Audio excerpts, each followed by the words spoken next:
वज़ीर-ए-आज़म के खिलाफ तहरीके अदम एतमाद का मामला। तहरीके अदम एतमाद के मामले पर कौमी असम्बली इजलास OIC इजलास के बाद ही होगा।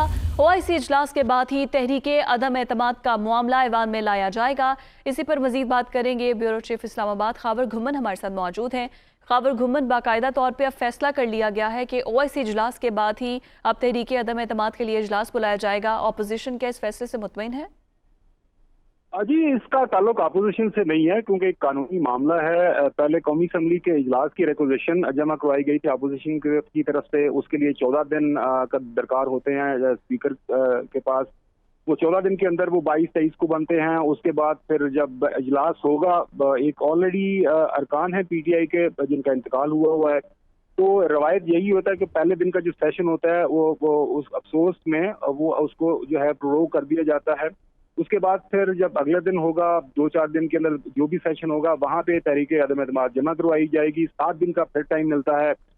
7 दिन का जो कानूनी तौर पर यह है कि विद इन 3 डेज और नॉट मोर देन 7 डेज, 3 दिन से पहले नहीं और 7 दिन के बाद नहीं, आपने ये एक जो अपोजिशन की तरफ से तहरीके अदम एतमाद जमा करवाई गई हुई है हुकूमत के खिलाफ, उसको फिर पेश करना है।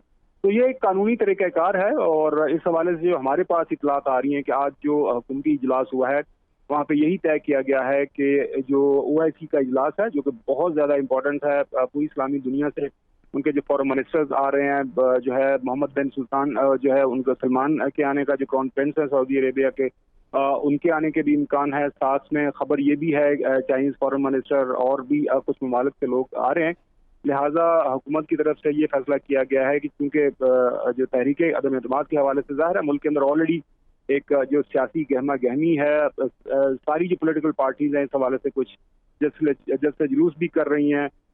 लिहाजा इसलिए फैसला ये किया गया है कि ये जो इजलास है OIC का, इसको करवा लिया जाए और उसके बाद जो है ये तहरीके अदम एतमाद का जो मामला है हुकूमत ने फैसला किया है कि उसके बाद इसे निपटा जाए।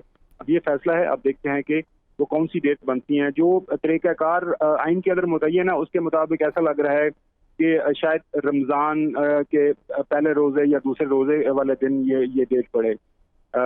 इवन देन ये चूँकि हुकूमत के पास इख्तियार है, वो ये फैसला करेंगे फिर किस दिन इन्होंने ये तहरीके अदम एतमाद पेश करेंगे। जी ठीक है, खावर घुम्मन, आप हमें तफसीलन अपडेट कर रहे थे, बहुत शुक्रिया आपका।